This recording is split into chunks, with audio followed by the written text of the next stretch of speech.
Não tem brincadeira, não tem tic-tac, ninguém mais pode, em sã consciência, achar que os Estados Unidos não estão falando sério. E eles estão avisando, quem achar que a consciência não vai chegar, vai se ferrar em dobro. Eu quero falar com vocês sobre o Departamento de Estado, porque houve uma mudança da água para o vinho.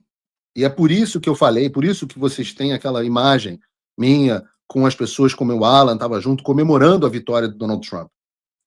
Porque a vitória do Trump transformou da água para o vinho. Muitas dessas coisas aconteceram debaixo do governo Trump, sem conhecimento do presidente americano. Mas ele aprendeu a lição. E hoje nós temos um Departamento de Estado que ainda não está completamente limpo, mas que melhorou da água para o vinho. Porque o que ferrou, lembra que eu dizia? Ora, o problema é que o Alexandre de Moraes e o Barroso e o Gilmar Mendes e as agências de checagem de fato e a Globo e toda essa turma que está sacaneando a gente, o problema dessa história é que eles contavam que o Donald Trump nunca fosse voltar, e Donald Trump voltou. É o que eu dizia, surfavam em uma onda e o Trump é o tsunami que está vindo na direção oposta. E eles não contavam com isso. No planejamento militar a gente chama isso de cisne negro. Sabe? É um evento imprevisível, de enorme impacto, que muda completamente o rumo da operação. Eu chamo de intervenção divina. Esse cisne negro foi Donald J. Trump. Toda essa sacanagem com o dinheiro do pagador de imposto americano, enchendo o rabo de jornalista vagabundo de dinheiro, permitindo que o TSE mantivesse suas políticas mais loucas de censura. Isso que se chama de complexo industrial da censura, isso acabou em 20 de janeiro de 2025, quando Donald Trump foi empossado como presidente dos Estados Unidos.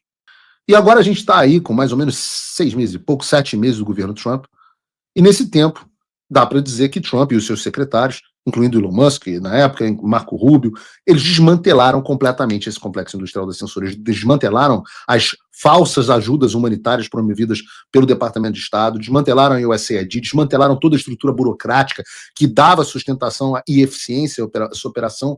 A mamatinha acabou. O cisne negro chegou. Eu tenho as palavras do Marco Rubio, e vocês lembram por que eu comemorei tanto aqui esse caso. A USAID promoveu seus programas como iniciativas de caridade em vez de instrumentos da política externa americana voltada para os avanços dos interesses nacionais. Com frequência, esses programas promoveram ideias e grupos anti-americanos, desde as iniciativas globais de diversidade, equidade e inclusão, operações de censura e mudança de regime, que foi o que fizeram no Brasil, mudança de regime, até ONGs e organizações internacionais alinhadas com a China comunista e outros adversários geopolíticos. E essas são as palavras do secretário de Estado, Marco Rubio, que chegou a comandar a política externa americana, chegou para comandar e se deparou com essa censura, com essa pauta woke, com esse financiamento de política e grupo anti-americano. E essa mudança trazida pelo Trump e pelo Rubio é fenomenal e por isso foi tanto comemorada por nós. E mudou da água para o vinho.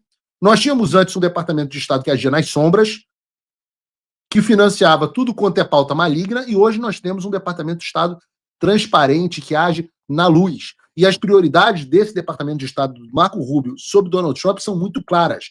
Eles vão lutar pela liberdade de expressão e contra a censura e violações de direitos humanos no mundo inteiro, mesmo aquelas causadas e estabelecidas com o apoio do Biden, como foi o caso do Brasil. E muito, tem agora a modinha, cada vez menos, mas o Lula enche a boca, a velha mídia fala sobre como Eduardo Bolsonaro e eu estamos ameaçando fulano ou cicrano, mas a verdade é que nós, meus amigos, nós não ameaçamos ninguém. A gente não tem poder nenhum. Eu não tenho como dar sanção Magnitsky a ninguém. Quem ameaça, meus pequenos gafanhotos, é o Departamento de Estado dos Estados Unidos. E no caso do Alexandre e do regime brasileiro, eles estão deixando claro o que vai acontecer. Todas as chances, aliás, eu sou testemunha disso, que todas as chances para que as instituições brasileiras respondam estão sendo dadas. Os avisos são múltiplos. Perdeu-se muito tempo falando é tic-tac do Paulo Figueiredo. Risinhos, isso não vai dar em nada. KKK.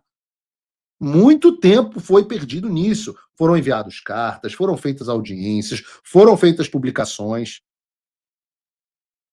E agora, e no final, nós terminamos com uma tarifa de 50%, com todos os ministros, exceto Fux, Nunes Marques e André Mendonça, e as suas famílias, e o Paulo Gonet e as suas famílias, com os seus vistos para os Estados Unidos cancelados, sanções de vistos para todos eles, e sanções Magnitsky contra o Alexandre de Moraes. Se alguém pensa ainda que os Estados Unidos estão para brincadeira, este alguém deve estar de porre. E os avisos de que não acabou por aqui também estão em curso. Vejam o que escreveu o vice-secretário de Estado norte-americano ontem à noite.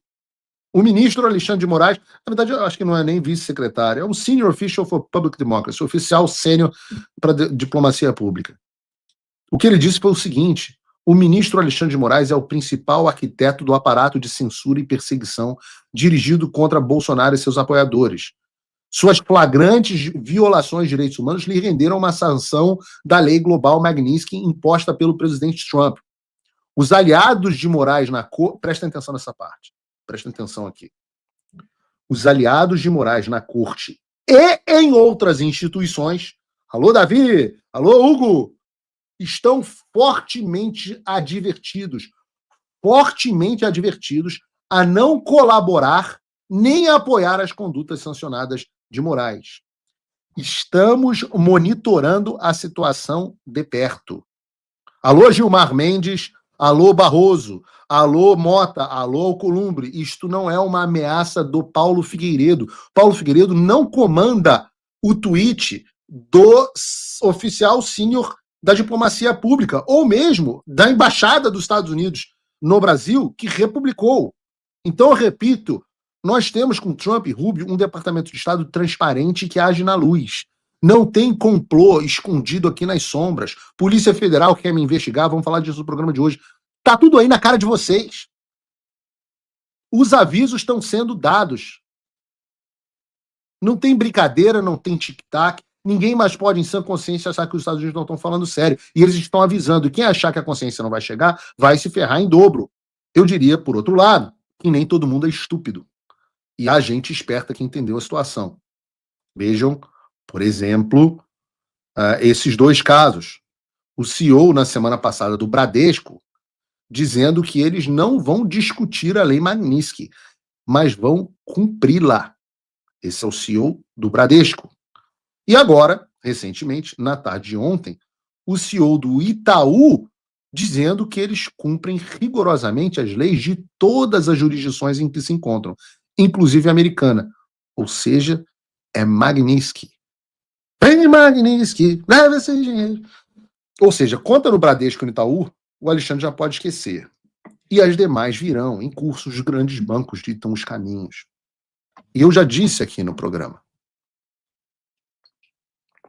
avisei a vocês há um tempo para que as sanções sejam enforced, né, sejam colocadas em prática.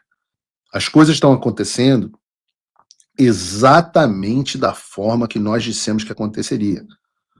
Pouco a pouco, todos esses poderosos da elite financeira brasileira vão soltando a mão do Alexandre e percebendo que, se não se opuserem a ele, vai ficar muito, muito caro. A conta vai ficar muito, muito cara.